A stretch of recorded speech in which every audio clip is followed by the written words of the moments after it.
Olá, turma. Boa tarde.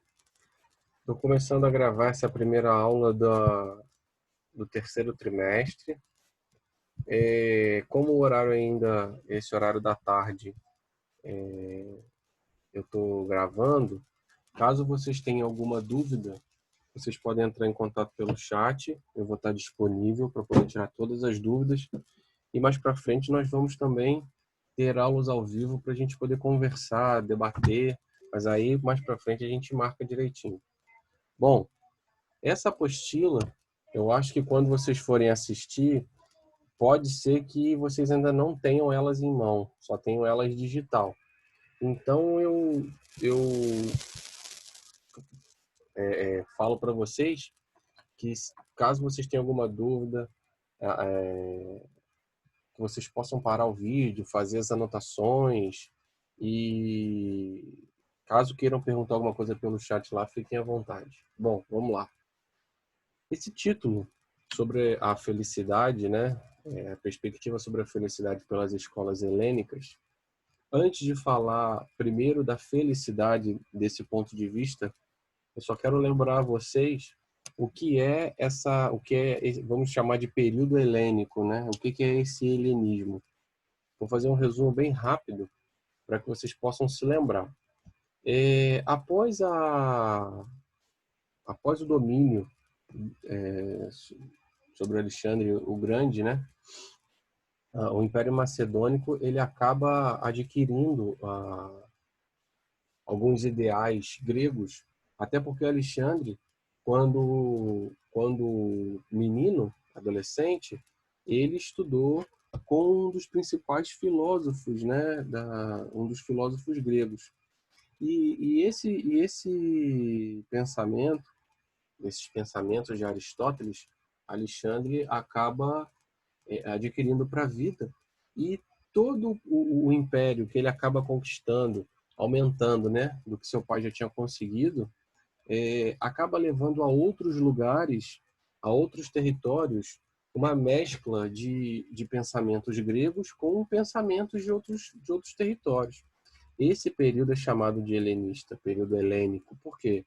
Os gregos eram conhecidos como os helenos, né? Então, por isso que fica assim esse conhecido esse período, tá? E aconteceu essa mistura, esses ideais gregos aí por quase todo o planeta. Eu vou mostrar para vocês daqui a pouquinho os lugares que foram dominados por Alexandre o Grande, que vai desde do sul da Europa até as Índias. Então é muita coisa, não passando pelo norte da África, Oriente Médio, Ásia Central, até chegar lá na Índia, né? Então é muito território que foi ocupado por Alexandre o Grande, levando essas culturas gregas. Acaba se misturando às outras culturas. Por isso, o período helênico. Bom, esse primeiro tópico vem mostrando essa fábula, falando justamente, fazendo uma comparação sobre o sentimento de posse. Porque primeiro nós vamos falar sobre o sentimento de posse para depois falar sobre a felicidade. Claro que isso é um ponto de vista, tá, pessoal? Não é que seja certo ou errado. Então vamos lá. Havia dois homens. Cada um deles tinha um filho, e cada um deles vivia de um dos lados de uma grande colina. Um dia, um dos homens subiu com seu filho até o topo da colina e, abraçando toda a paisagem com os braços bem abertos, lhe disse: Olhe, tudo isso será seu. No mesmo instante, o outro homem levou seu filho para o outro cume da colina e, diante do sol nascente que iluminava a planície, disse simplesmente ao menino: Olhe. Então, pessoal, nesse caso, acaba ficando uma ideia para a gente até discutir depois, e no exercício vocês vão ter que fazer isso, porque para você poder viver daquilo, para você se sentir bem, e é o que nós vamos discutir nesse terceiro trimestre, como você passa a se sentir bem? Quando você consegue usufruir daquilo ali, ou quando você tem que dominar aquilo ali tem que ser seu? Então depende muito, e é justamente esse questionamento que vocês vão ter que se fazer ao longo desse trimestre. Aqui está uma imagem, né, para mostrar mais ou menos o que ele quis dizer. Aqui na direita seria uma das partes e aqui à esquerda seria a outra parte. Um querendo dominar todo o território e o outro só querendo contemplar. Fazendo uma associação bem chucra, assim falando, é igual o canto do pássaro, né? Ouvir o canto do pássaro pela manhã é muito bonito. Mas aí o pássaro solto na natureza ou o pássaro preso na gaiola? Vai depender da cultura de cada um. Então, passando por esses exercícios, que daqui a pouco eu vou passar para vocês, ainda não é o momento, vou começar a falar sobre esse período helenístico. Porque o que acontece? Depois daqueles exercícios, esse período helenístico, eles consideram que é o período da felicidade. Tanto é verdade que após a morte desses principais pensadores gregos, né, Platão, Aristóteles e Sócrates, que foi o período clássico, o período helenístico, os pensadores começaram a cultivar algumas ideias um pouco diferentes dos que eu falei, de Platão, Aristóteles e Sócrates, que era o seguinte: esses pensadores da época helenística, eles viam na felicidade uma busca pelo equilíbrio. Então, para o cara ser feliz, ele tinha que ser equilibrado. Ele não podia ser de extremos. E também pela realização pessoal, ou seja, quando você se realizava de uma forma considerada equilibrada, você chegaria a essa felicidade. Por volta do ano 338 depois de Cristo, e aí é a história, deixa eu até marcar aqui para vocês, olha, pra vocês poderem ver do que eu estou falando. Ó, é esse daqui, ó. O rei Filipe, que era o rei da Macedônia, o rei Filipe II, ele acaba enviando seu filho ainda criança para poder estudar com Aristóteles. Isso quando o Alexandre, ainda antes de ser o grande, né, era criança. Qual era o objetivo do rei Filipe? Como o rei Filipe conhecia a cultura grega, sabia dos seus ideais, né, no caso dos ideais gregos, ele manda o seu filho para que o seu filho pudesse estudar com Aristóteles, para que seu filho tivesse acesso a todos os conhecimentos possíveis da época, para que assim o seu filho, quando voltasse para casa, pudesse passar para o seu pai todos esses conhecimentos e, além disso, poder espalhar por todo o território, por todo o império, no caso, o Império Macedônio. Quando o rei Filipe morre e o Alexandre, no caso, o Alexandre que se tornou o grande, assume, o que o Alexandre faz? Ele começa a dominar outros territórios e dominar outros territórios. E desses territórios que ele foi dominando, ele começa a disseminar, espalhar essa cultura grega. E a mistura dessa cultura grega, que, como eu falei com vocês já no início da aula, e ele desde o sul do sul da Europa, passando pelo norte da África, pegando o Oriente Médio, indo até a Índia, a mistura de toda a cultura grega com todas essas culturas acaba sendo chamado de período helênico. Então, é importante que vocês guardem isso, tá? Bom, continuando. No último parágrafo, eu até marquei aqui, porque eu acho que vale a pena vocês passarem um marca-texto quando vocês receberem o livro, porque fala justamente de Alexandria. Existe até uma música, né, lá do Thiago York, que fala sobre a Biblioteca de Alexandria, mas, na verdade, essa expansão cultural, no caso de Alexandre o Grande, tem como principal marco justamente Alexandria, que é uma cidade que foi construída lá no Egito. E na história, né, na história passada, teve a maior biblioteca da antiguidade. Infelizmente, quando os egípcios retomam o poder, né, sobre esse território, eles acabaram mandando destruir a maior parte dessas escritas, né, tanto em papiro quanto em argila, como vocês já estudaram, era aquela escrita cuneiforme, né, feita na argila. Bom, dando sequência, vamos para a página 5. No primeiro parágrafo, aqui, ó, que diz o seguinte: Alexandre, apesar de valorizar a cultura grega e ser um significativo responsável pela sua expansão, que foi o que nós já conversamos, Ao dominar a polis grega, ou seja, as cidades gregas, ele acabou desmoronando-a. Por quê? Porque quando ele faz essa invasão, no caso pelo Império Macedônico, ele acaba ferindo esses ideais das cidades-estado, que era justamente cada cidade ter a liberdade, e no caso a liberdade cultural e religiosa, e a sua independência política. Mas ele não quis saber, ou seja, Alexandre, quando ele faz a invasão, ele, desculpa, ele queria o domínio do território. O que ele fez foi agregar ao que o que ele achou bom da cultura grega para o seu império.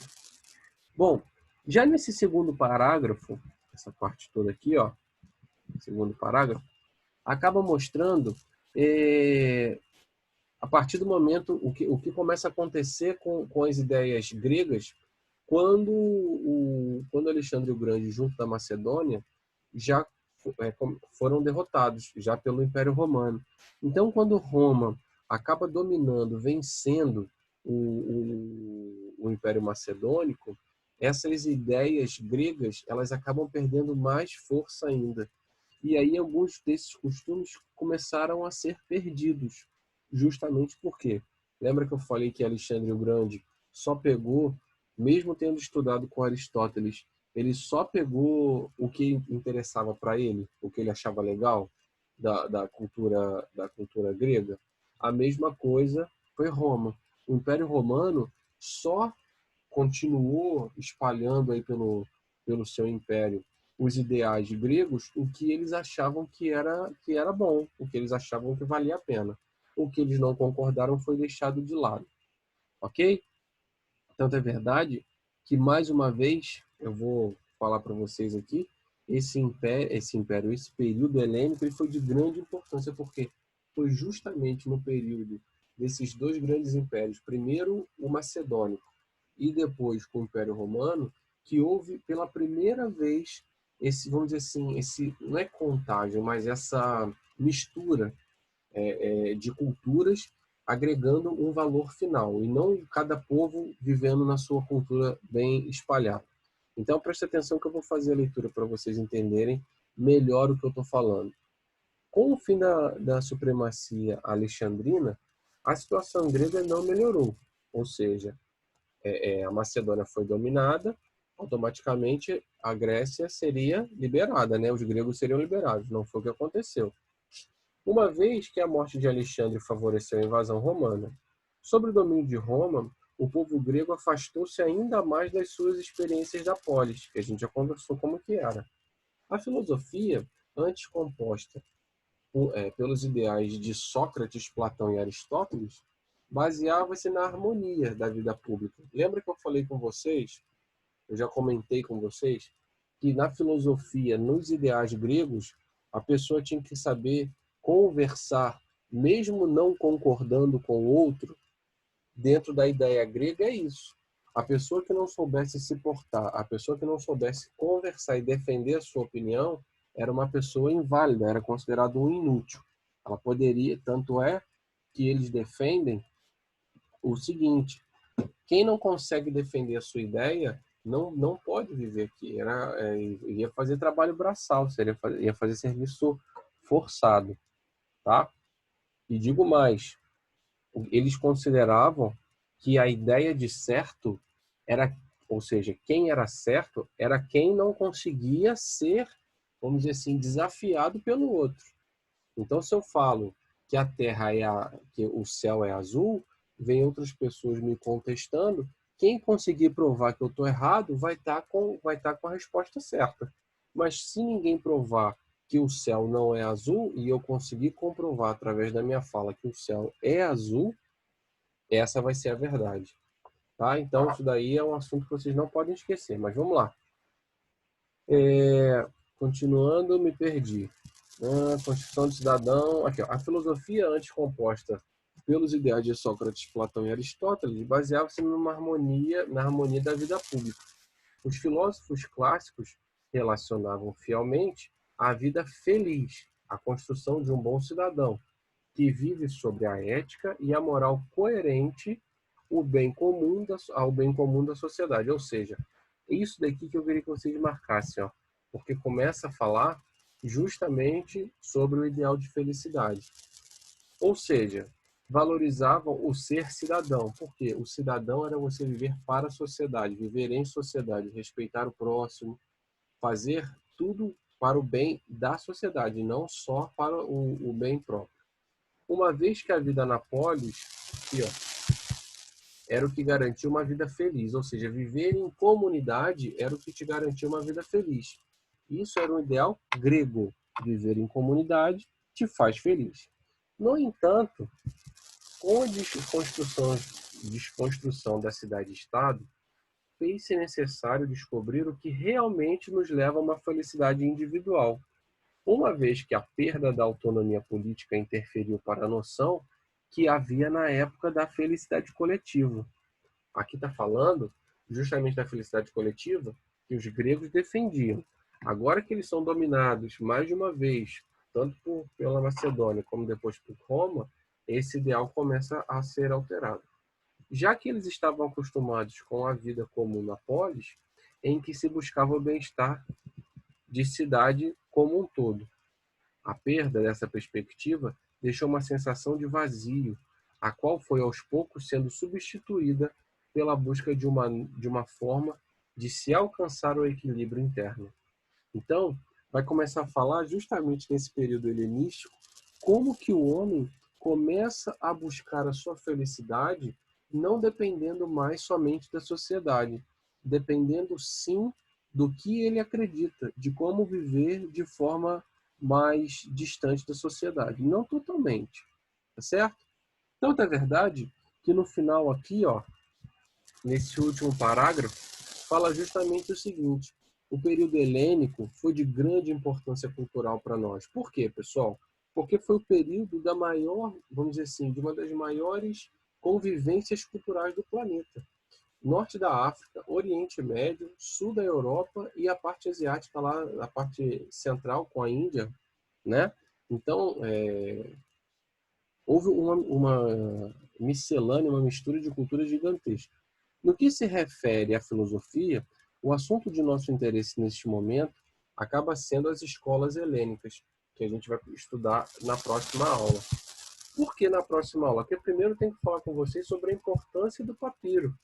Porque todos esses ideais, todas essas ideias, todos esses questionamentos foram colocados no papiro, foram colocados no papel aonde era feita a descrição dos seus ideais. Então, olha só, é um pouco grande, mas eu vou fazer a leitura para vocês. Ó. Vai até o iniciozinho da página 6. Vamos lá. Falando sobre a importância do papiro. Bom, o papiro, conhecido desde 40 séculos da era cristã, é certamente o produto mais famoso a ser obtido da planta de mesmo nome. O nome científico é Cyperus papyrus. Seu uso no Antigo Egito explica-se basicamente pela sua abundância, pois era perfeitamente adaptado às margens do Nilo. A fama do papiro é mais do que merecida, pois ele que deu à humanidade um dos principais instrumentos, de seu progresso, o papel. Além disso, era empregado a fabricação ou calafetagem de embarcações, confecção de pavios de candeeiros a óleo, esteiras, cestos, cordas e cabos resistentes, grossos tecidos, sandálias e outros objetos. De todos os materiais de suporte para a escrita na antiguidade, o papiro certamente foi o mais prático por ser flexível e leve.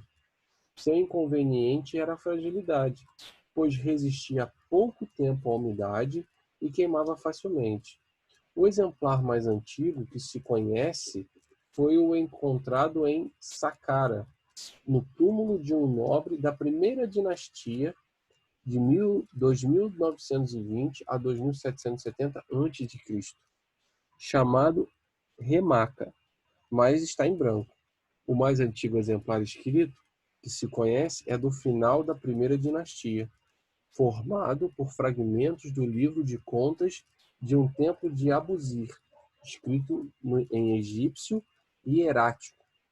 No tempo da segunda dinastia, 2770 a 2649 a.C., o papiro já era comum como suporte à escrita, sendo depois adotado pelos gregos, romanos, cópatas, bizantinos, arameus e árabes. Grande parte da literatura grega e latina chegou até nós em papiros, o qual continuou a ser utilizado até a Idade Média. Está acabando, turma. Só mais um pouquinho. No Antigo Egito, produzia-se papiro a partir do caule da planta, cortado em pedaços de até 48 centímetros. Neles eram feitas incisões para retirar a casca verde e permitir a separação das películas em lâminas finíssimas, manuseadas com cuidado para não se romperem. Estas eram estendidas em uma tábua inclinada sobre as águas para serem molhadas constantemente. Uma primeira camada de tiras era alinhada horizontalmente e sobre esta uma segunda camada em posição vertical, formando uma trama. A própria água do Nilo e o esmagamento das fibras a martelo ativavam a goma natural presente na planta, o que unia as tiras. Depois de comprimidas, batidas e polidas com pedra-pumes, o conjunto ficava macio e polido o suficiente para receber a escrita. As folhas prontas mediam até 48 centímetros de comprimento por 43 de largura. As peças eram coladas umas às outras, formando grandes rolos que recebiam hastes de madeira ou marfim em suas extremidades, formando um volume equivalente a um livro inteiro na antiguidade. O papiro, em rolo, produto de bastante resistência, era um dos principais bens de exportação do Egito Antigo e foi, sem sombra de dúvida, um dos maiores legados da época faraônica à civilização. Então, pessoal, está falando da importância do papiro, que foi justamente um dos principais elementos dessa passagem de conhecimento. Grande parte da história nós não saberíamos se não tivesse sido registrado em papel, né? Então, turma, eu vou parar por aqui. Caso haja alguma dúvida, vocês entrem em contato. Eu ainda não vou passar esse exercício, porque o exercício é só para a próxima aula. Um abraço a todos. Caso vocês queiram entrar em contato para poder tirar alguma dúvida, fiquem à vontade. Tchau.